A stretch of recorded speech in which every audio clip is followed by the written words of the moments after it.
Let me start directly that more than 200 people have died. Many are in relief camps. You met with the MHA for the fifth time. Right. Okay, so what exactly has happened in the meeting? In yesterday's meeting, we went there as a Zomi United delegates. Zomi United is apex body which comprises of all the tribal councils and organizations that we have back in our home. We met the MHA official led by Mr. A.K. Mishra and his team. And there we spoke about 3 hours long, and we discussed about various issues that we're facing currently in the crisis in Manipur.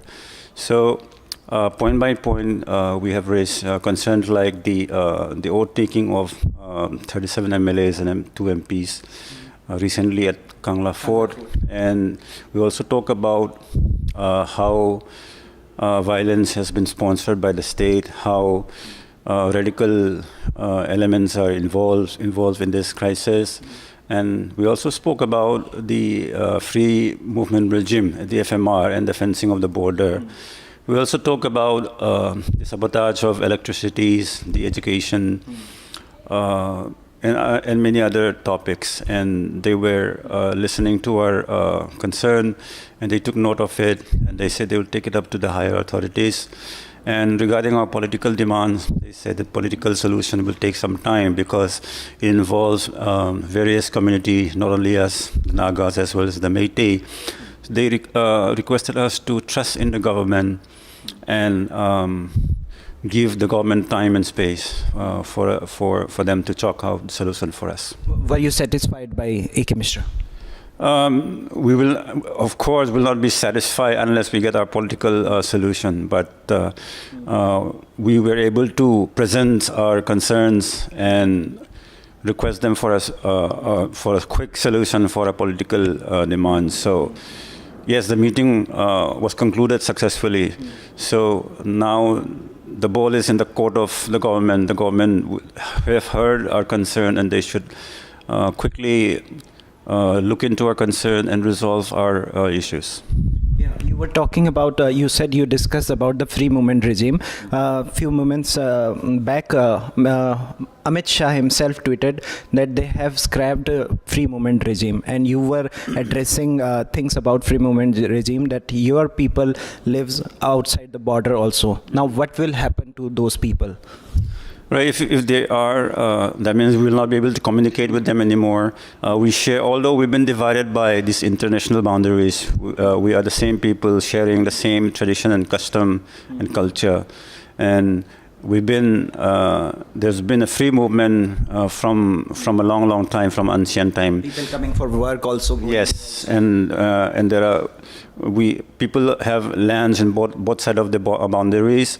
And this will not only hurt the sentiments of just the Kuki-Zo communities, it's going to hurt the sentiments of the people from the state of Nagaland as well as Mizoram.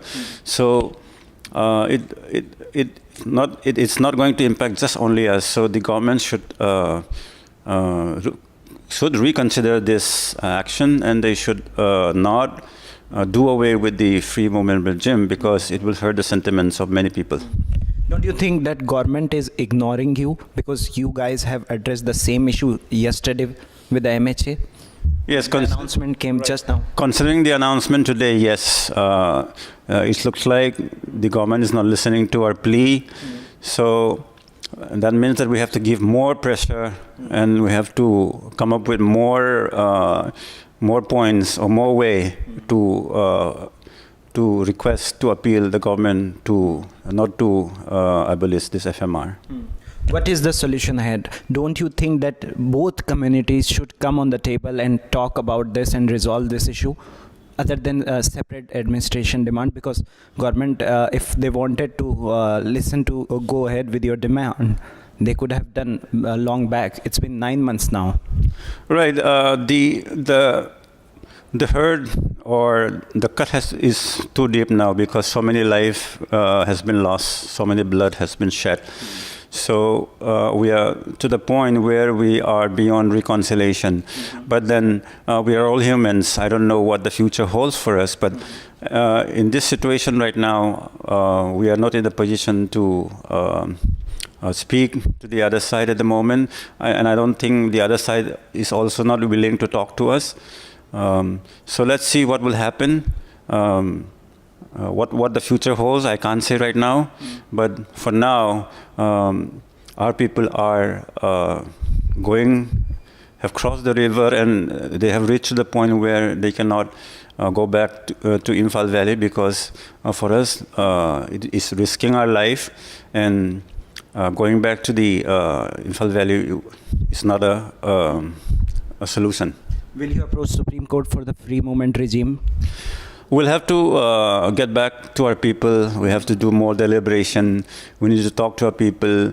Maybe, yes, it's possible that we can take it up to Supreme Court or not. So I can't comment right now, but we will go for whatever options we have. One last question to you. What is the current situation in the hill area? Because I have heard that there is no electricity for the past 7 days, if I'm not wrong. Right. Right. Did you address this issue also?